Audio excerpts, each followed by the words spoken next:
The story began, as many strange ones do, with a rumor whispered at the edge of a dying village. It was early March 2024. The drought in northern India had stretched into its third year, and Bairavpur, a small settlement surrounded by barren mustard fields, was running out of both water and faith. Every morning, villagers woke to a horizon the color of ash. The earth had cracked open like parched lips. Even the crows had stopped cawing. Mahendra Patel, a farmer in his 50s, still walked his field each dawn, out of habit more than hope. He had inherited the land from his father, who used to say the soil of Rajasthan remembered every prayer spoken upon it. But that morning, the land gave no answers, only silence and dust. He walked with his hoe, counting the ridges where the mustard once stood, and stopped when the metal struck something hard. The sound was sharp, not stone, not metal, something in between. Curious, he knelt and brushed the dust away. Beneath the surface, a pale shape emerged, smooth, cool, impossibly white against the ochre soil. At first, he thought it was a broken idol, perhaps a piece of old marble left from a temple collapse. But as he cleared more dirt, he saw delicate fingers clasped together in prayer. A hand, feminine, serene. His heart began to race. He dug faster until a face appeared, gentle, sorrowful, and unmistakably foreign. It was the face of the Virgin Mary. Mahendra staggered back, breathless. He was Hindu. He had only seen images of Mary in church calendars or old textbooks. What was a Christian statue doing in the middle of his mustard field? He called his wife Leela. Within the hour, half the village had gathered around the pit. Some stood in silence, others muttered prayers in every language they knew. The children stared wide-eyed at the pale figure emerging from the soil. The statue was nearly life-sized, a woman robed in stone, her gaze tilted slightly upward, lips curved as if whispering something no one could hear. Ramesh, the schoolteacher, came running with his old camera phone. "It's from the missionaries," he said. "They built a chapel here a century ago. Maybe it was buried during the floods." But an old man shook his head. "No chapel ever stood here. This land was always Patel's field." By noon, the air trembled with arguments. Some said it was a miracle, others a curse. The younger men debated calling the police, while the older women placed flowers at the statue's feet. The local priest refused to come, saying it was not his deity. The local imam came instead, curious, and after a long silence whispered, "Perhaps God speaks in many tongues." That night, Mahendra could not sleep. The moonlight spilled through the cracks of his mud brick house, turning everything pale. Outside, he heard footsteps, soft, almost rhythmic, moving through the dry field. He grabbed a lantern and stepped out. The field was still. Only the statue gleamed faintly under the light, as if the moon itself was resting upon its shoulders. For a moment, he thought he saw the air shimmer, like heat rising from a road, but it was cool, impossibly cool for March. He walked closer. The soil around the statue was damp. He knelt, touched it with his fingers, and felt actual moisture, the scent of rain trapped beneath the ground. When he returned home, Leela was waiting by the doorway. "What did you see?" she asked. "Nothing," he said, though his hands were still wet. The next morning, the village awoke to a sight that stopped them all. Around the statue, the soil had darkened, rich, fertile, almost black. Tiny green shoots had sprouted overnight, fragile and glistening in the sun. Mahendra dropped to his knees. It hadn't rained in months, and yet the earth around the Virgin seemed alive again. News traveled faster than wind. By evening, people from neighboring villages had arrived. Some carried candles, others smartphones. Someone from Jaipur posted a video online. A statue that grows crops? Miracle in Rajasthan. Within hours, it went viral. A few kilometers away, a local journalist named Kavita Singh received the link while scrolling through her phone in a dim newsroom. "Another miracle story," she muttered. But something in the video, the statue's expression, that mixture of grief and calm, made her stop. She booked a train ticket the same night. Back in Bairavpur, Mahendra tried to keep his distance. He had not asked for this. He only wanted his land back, his crops, his life. Yet, as he stood at the edge of his field, watching strangers light candles and murmur prayers, he felt a strange warmth. Not pride, not fear, something in between. As if he had stumbled into a story larger than himself. That night, just before sleep, he dreamed he was walking across an endless sea of dust. In the distance, a woman stood, her robe fluttering in a wind that did not exist. When she turned, her eyes were filled with light. And when he awoke, the scent of rain lingered in the air. By the third morning, the field no longer belonged to Mahendra. Strangers had arrived before sunrise, some barefoot pilgrims from neighboring villages, others journalists clutching cameras and tripods. They gathered quietly around the statue, murmuring prayers in Hindi, Tamil, Malayalam, even English. The air carried a strange reverence, as if everyone sensed they were standing on something both sacred and fragile. The soil around the Virgin was now completely dark, rich, almost wet. Green shoots spread outward in uneven circles. To the villagers, it looked like the earth itself was blooming from her feet. Mahendra stood aside, watching uneasily. "Let them look," Leela said, sensing his frustration. "Maybe she came to bless us." He nodded, but deep down, he wasn't sure if blessings ever came without a price. That afternoon, a local TV crew arrived. The reporter, a woman with sharp eyes and a practiced smile, knelt beside the statue and turned to the camera. "Behind me lies what villagers are calling a modern miracle, a Christian idol found in a Hindu farmer's field, now sprouting life amid drought. Is it divine or deception? We speak to witnesses after the break." By evening, the clip aired across Rajasthan. The comments section exploded. "Fake! Sign from Mother Mary! CGI!" Mahendra's phone wouldn't stop ringing. Relatives, officials, strangers offering money to protect the site. He felt the story slipping out of his hands. That night, the wind changed. It blew from the west, carrying with it the scent of the sea. Impossible this far inland. The air hummed faintly, like a distant choir half buried beneath the wind. Children swore they heard words hidden in that hum, soft, melodic syllables that no one could quite repeat. Women refused to step into the fields after dark. Even the dogs wouldn't bark near the statue anymore. At midnight, Mahendra woke to a faint glow seeping through the cracks of his window. He stepped outside. The entire field shimmered blue, not from electricity, but something subtler, as if the stars themselves had descended and buried their light in the soil.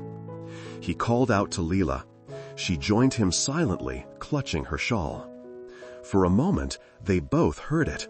A woman's voice, gentle, layered with echoes, speaking from nowhere and everywhere. The words were not Hindi, not English, yet somehow they understood. "Do not fear the water that sleeps," it whispered. Then the light faded, and the wind went still. The next day, half the mustard field, the one nearest to the statue, turned green again. Villagers gasped, crossing themselves or muttering mantras. Ramesh the teacher tried to find an explanation. "Maybe groundwater seeped up, capillary effect," he said, though his voice trembled. "Or maybe a leak from the old canal." But Mahendra remembered the voice. He couldn't dismiss it as wind. Later that evening, an elderly woman named Kamla Devi came to pray by the statue. She had lost her son to fever the previous year and had not spoken since. For hours she knelt in silence. When she finally stood, tears streaked her face, and for the first time in months she spoke. She said, "My boy is at peace," Kamla whispered, "and that the earth will soon remember the rain." By now, the police had set up ropes around the field to manage the growing crowds. People left candles, rosaries, mango leaves, and coins. Someone hung a plastic crucifix around the Virgin's neck. Others objected, saying it wasn't right to claim her as any one faith. Arguments broke out. A few men shouted that the land belonged to Shiva, not Mary. But when the evening wind returned, the entire crowd fell silent. The air grew thick with the smell of wet soil, petrichor, though no drop of rain had yet fallen. The horizon flickered faintly with lightning that never reached the ground. In that moment, every face turned toward the statue, Hindu, Muslim, Christian, skeptic, and every heart beat with the same unspoken question. What if the miracle was not in the statue at all, but in what it made them see? By the fifth day, Beiravpur no longer felt like a village, it felt like a pilgrimage ground. Tents and plastic canopies sprouted along the dirt road leading to Mahendra's farm. Vendors sold coconuts, incense sticks, and plastic bottles of holy soil. Loudspeakers played hymns beside Hindu chants, their melodies tangling in the air. The crowd moved like a tide, barefoot, sweating, whispering. A heat wave shimmered across the horizon, but no one left. Far away in Goa, Sister Amala de Souza watched it all unfold on the small television in her convent dining hall. The news anchor's voice was urgent. A statue, believed to be of the Virgin Mary, has appeared mysteriously in the drought-hit plains of Rajasthan. Locals claim that crops are sprouting again, and several pilgrims have reported hearing a woman's voice in the wind. Amala froze mid-sip. On the screen, as the camera zoomed in, the statue's face filled the frame. Eyes half lifted toward the heavens, lips curved in a quiet plea. For a moment, Amala forgot how to breathe. That face, she had seen it before. It wasn't in any church or book, but in a dream she'd had 2 years earlier, of a woman in a barren field whispering, "The earth remembers." She had dismissed it then as fatigue from her mission work, but now, as the anchor repeated the story, the memory throbbed like a heartbeat. By nightfall, she was on a train heading north. She carried nothing but her rosary, a small backpack, and an old photograph of her mother, taken in front of a Marian shrine decades ago. As the train cut through India's heartland, she watched the landscapes blur into gold and dust. Everywhere she saw the same signs of thirst: dry rivers, cracked canals, villagers waiting beside empty wells. It felt as though the whole country was praying for rain, and maybe for forgiveness. When she finally reached Beiravpur, the sky hung heavy with yellow light. Reporters had already swarmed the area. The air buzzed with both faith and doubt. Some called it divine intervention. Others said it was a ploy by religious groups. A few whispered of government conspiracy. Amala made her way through the crowd quietly, her white habit catching the dust. Children stared at her. One woman reached out to touch her sleeve, as if holiness might rub off. At the edge of the field, she stopped. The statue stood in a clearing of dark, living soil, green shoots rising like candles. Someone had draped a marigold garland around the Virgin's neck. Her stone eyes seemed alive, reflecting the sunlight as if it were flame. Amala knelt. The noise of the crowd faded to nothing. The air was so still that even the flies seemed to hold their wings. In the silence, she whispered, "Mother of God, why here? Why now?" A breeze stirred. For a heartbeat, she thought she heard a reply, not in words, but in feeling. A presence, quiet yet vast, brushing against her mind like the shadow of wings. When she opened her eyes, a man was standing beside her, Mahendra. His face was lined from sun and sleepless nights. "You came from far away," he said softly. "Yes," Amala replied. "I had to see her." He looked at the statue and then at the sky. "She listens," he said, "but she does not speak." "Maybe she speaks in ways we cannot yet understand," Amala answered. Mahendra nodded slowly. He seemed both grateful and afraid. That evening, Amala stayed in Mahendra's house. The villagers insisted. They said the Virgin would want her close. Inside, the room smelled of earth and turmeric. Leela served her lentils and flatbread, insisting she eat. When night fell, Amala could not sleep. She sat by the window, watching the silhouette of the statue under the moonlight. The field shimmered faintly, the same blue hue from the stories. She opened her notebook and began to write. "If faith can take root in this desert, then perhaps God never left. But what troubles me most is not the miracle itself, it is the silence that follows after." As she closed the book, the wind rose outside, soft at first, then insistent, carrying a whisper she could almost understand. It was the same phrase from her dream, repeated like a heartbeat through the night. "The earth remembers." Amala wept, not from fear, but from recognition.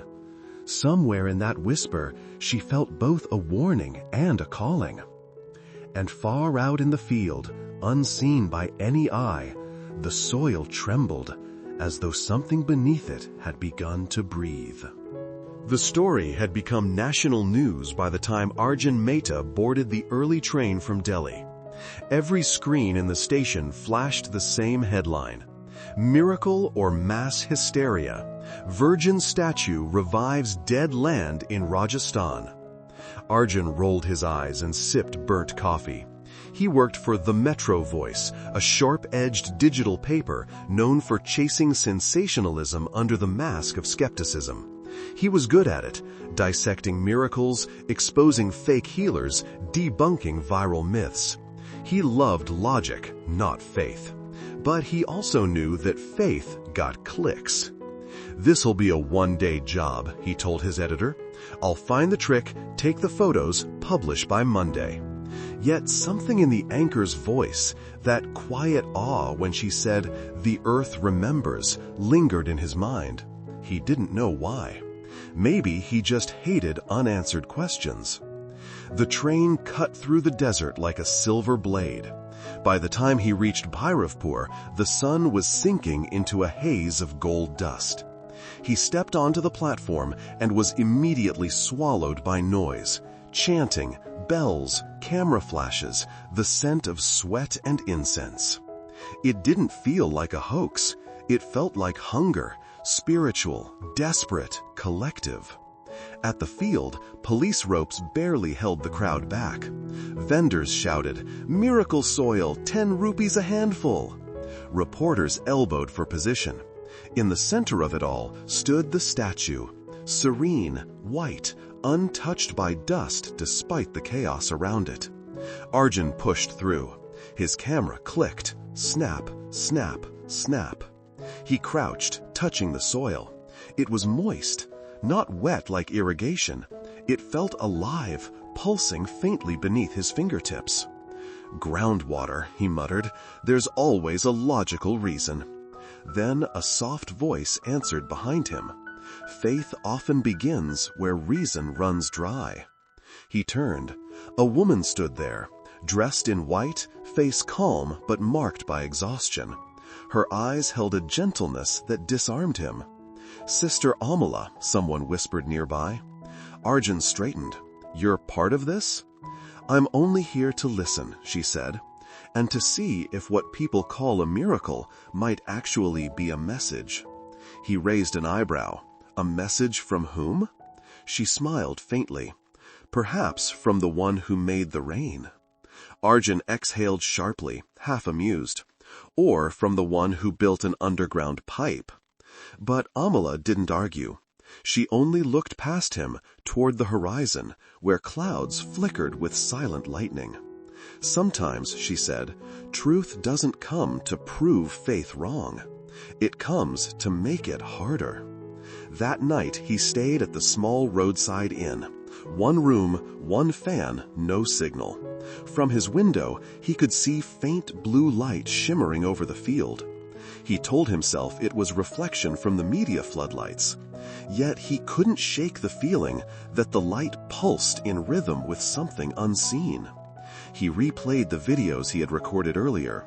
The villagers praying, the green shoots swaying, though the wind had died. And one frame, just one, where the statue's eyes seemed to shift. He scrubbed backward, forward, paused. Nothing. A trick of light. But when he turned off his phone, the whisper came. Soft, feminine, close to his ear, though he was alone.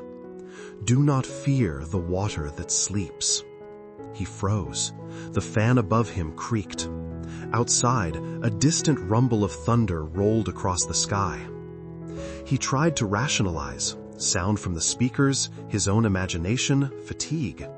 But deep down, a small part of him, the part that used to pray as a child before exams, felt something stir. At dawn, he returned to the field. Sister Amala was already there, kneeling, hands clasped in silent prayer. The crowd had not yet gathered. For the first time, Arjun saw the place without noise. Just the statue, the wet soil, and the faint scent of petrichor. He raised his camera again, but stopped halfway. The lens fogged, though the air was dry. He wiped it clean. The fog returned instantly, forming a soft cross of condensation. He lowered the camera, staring at his trembling hands. He wasn't ready to believe, but he was no longer sure he could doubt. By the seventh day, the crowd had doubled. Lines of pilgrims now stretched beyond the village gate.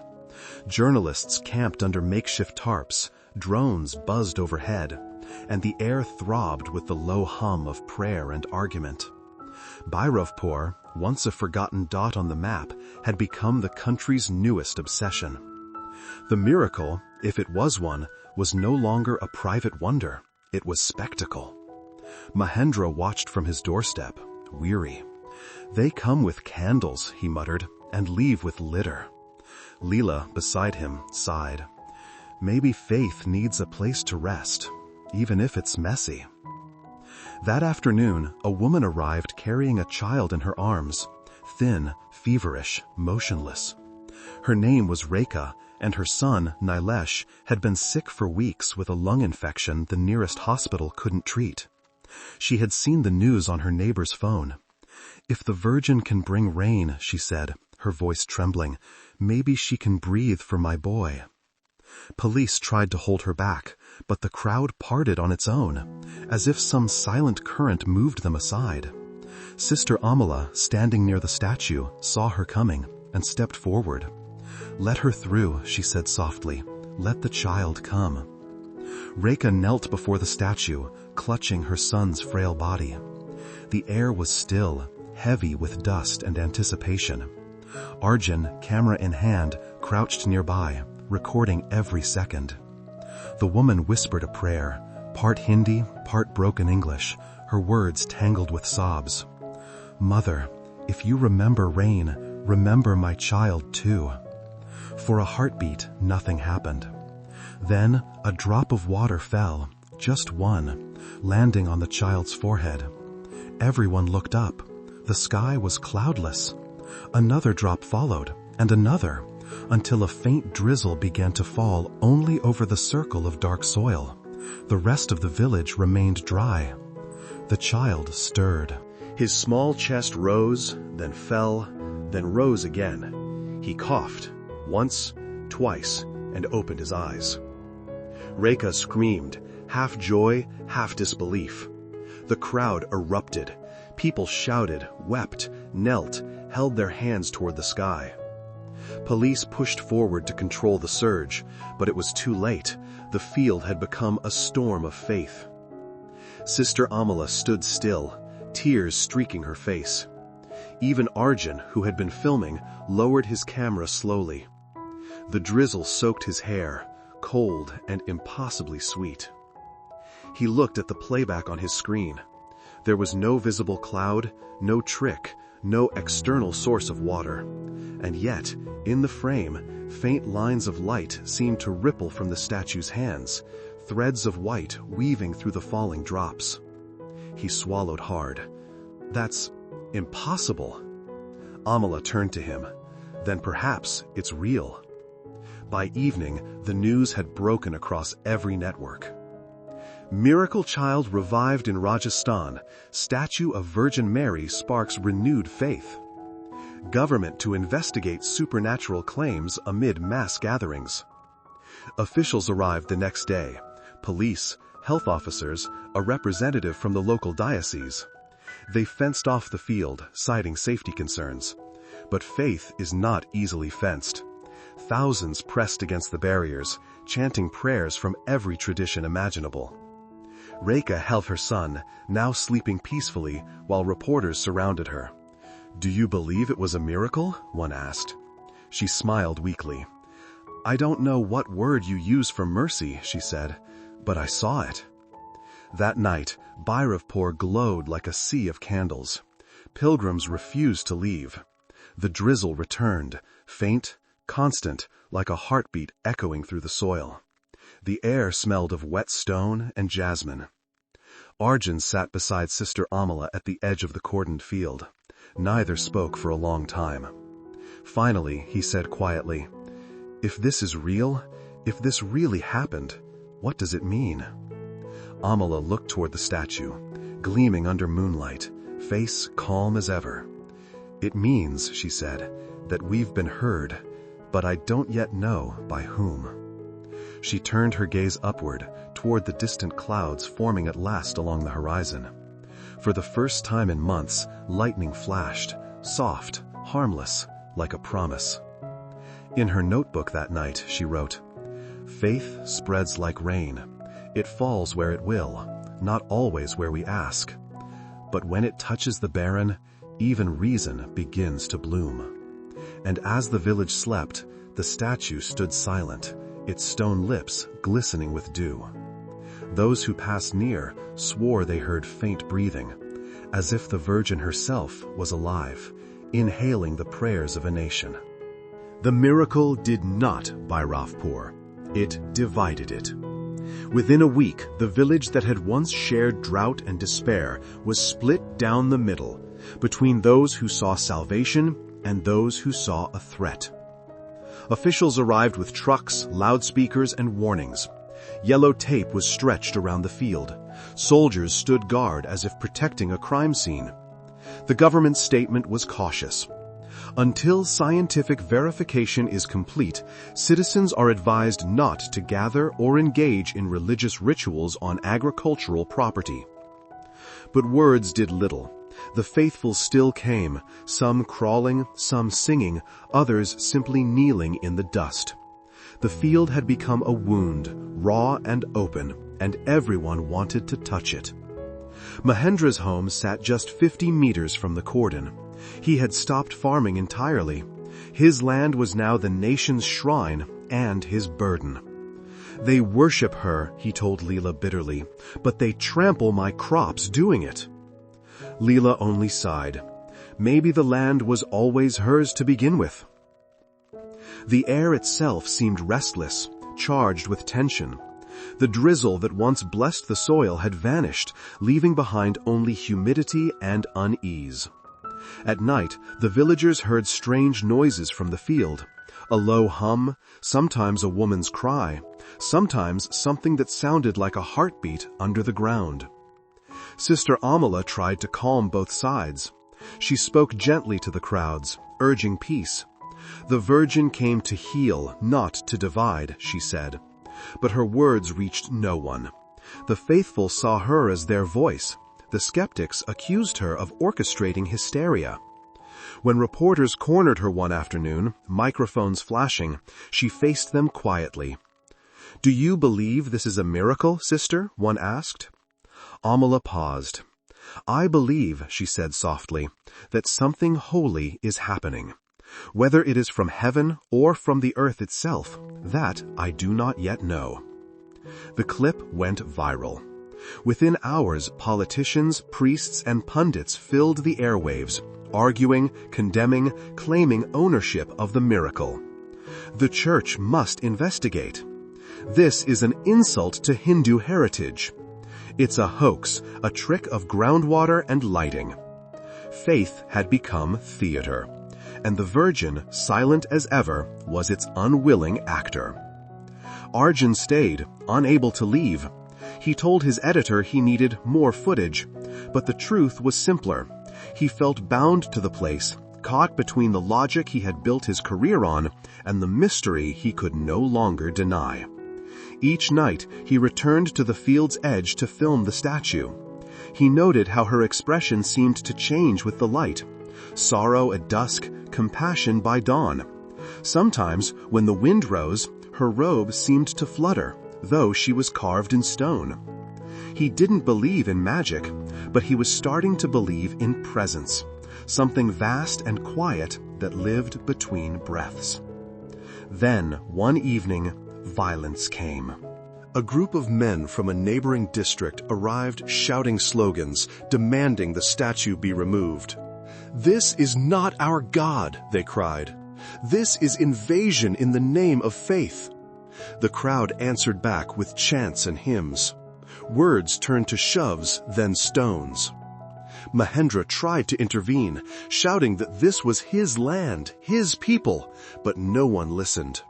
Smoke rose from the roadside. A bottle shattered against the police barricade. Children screamed.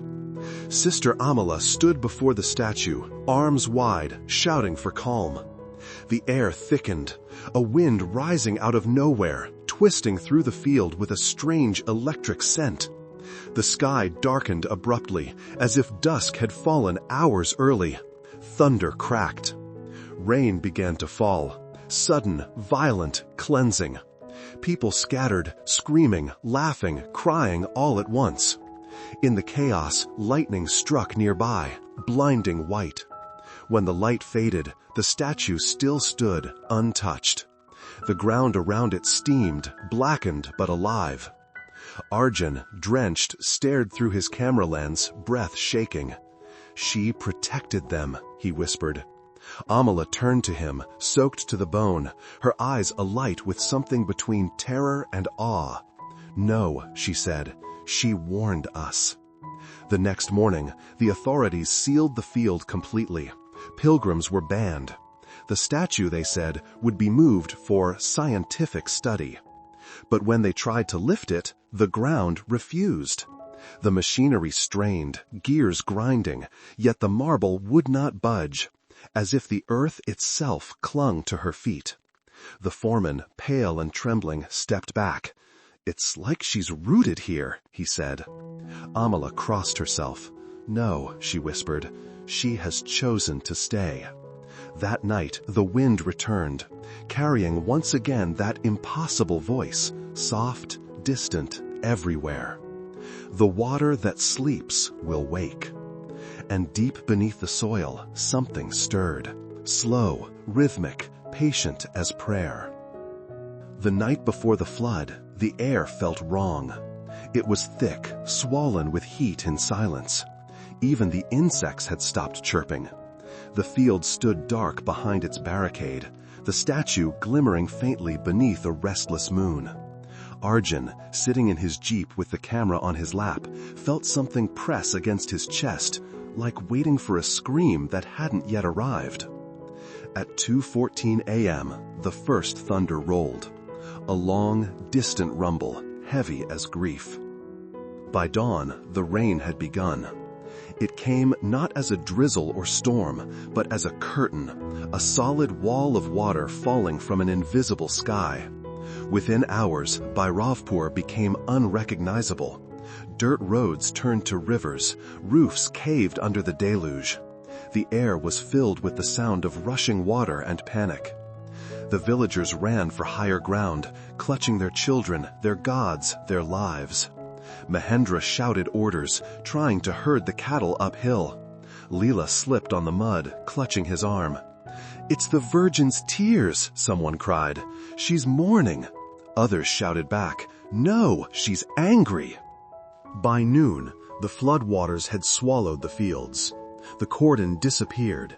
The statue still stood, half submerged, her marble face calm as ever, while the world around her roared.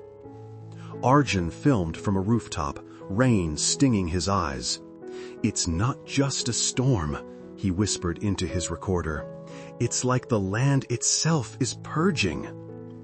Sister Amala waded through knee-deep water toward the statue. Her robe clung to her body, the cross at her neck flashing with each bolt of lightning. "Mother," she cried, "if this is your will, have mercy on them." The wind answered with a howl that almost sounded like a voice. A wave surged forward, rising higher, higher, then struck. Arjun screamed her name, but when the water cleared, both Amala and the statue were gone. Only ripples remained, circling where they had stood. For 3 days, the rain did not stop. The village vanished beneath brown water. Helicopters dropped food packets and supplies, while news anchors spoke solemnly about natural tragedy and mass displacement. But those who survived told another story. Some swore they saw the statue drifting down the floodwaters, glowing faintly, guiding people toward the hill.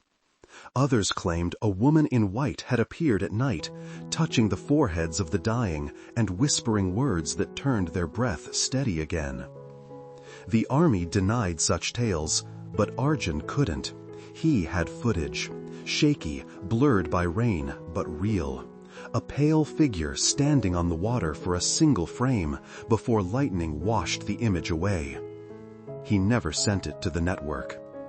When the skies finally cleared, Bhairavpur was no longer a village. It was a lake. Bodies floated among uprooted trees. The air smelled of decay and prayer incense. Yet, amid the wreckage, survivors spoke softly, almost reverently. "She saved us," Rekha said, holding her son. "She led us to the hill before the bridge collapsed. I saw her light." Arjun helped pull debris aside, his clothes torn, his camera ruined. He couldn't find Sister Amala. He walked the muddy plain where the field had once been, now just a mirror of water reflecting the empty sky. He dropped to his knees. "What do you want from us?" he shouted into the silence. The only answer was the soft lap of water against his hands. A week later, rescue teams drained part of the flooded area. At the center of the lake, they found something unexpected. A perfect circle of dry earth, untouched by mud. In its middle lay the statue, upright, spotless, her marble eyes lifted toward heaven. The engineers who examined the site couldn't explain it. The soil beneath the statue was solid, unbroken. No mechanism, no base, no support. One of them whispered, "It's as if she rose." The government issued another statement. Quote, "Due to recent events, Bhairavpur is declared a disaster zone. All religious activities are prohibited until further notice." But believers ignored it. They came barefoot, silently, leaving flowers at the edge of the drying lake. No one dared to cross into the circle. That night, Arjun dreamed of water. He was standing in a vast sea, the horizon endless. A figure approached through the mist, a woman in white, carrying a child of light. When she passed him, she touched his heart with a single finger. "Tell them," she whispered, "that drowning is not the end. It is baptism." He woke with tears on his cheeks and the taste of salt on his lips. The next morning, he walked to the circle again. The statue shone beneath the pale sun, her surface still damp but radiant. Around her, green shoots had begun to emerge through the cracked mud, small, defiant, alive. He raised his ruined camera anyway, clicked once. The lens cracked, but the frame captured her perfectly, surrounded by a new ring of grass. "Maybe this is how faith survives," he murmured, "by drowning everything else first." Far away, thunder echoed once more, not in anger, but like a heart beating beneath the earth.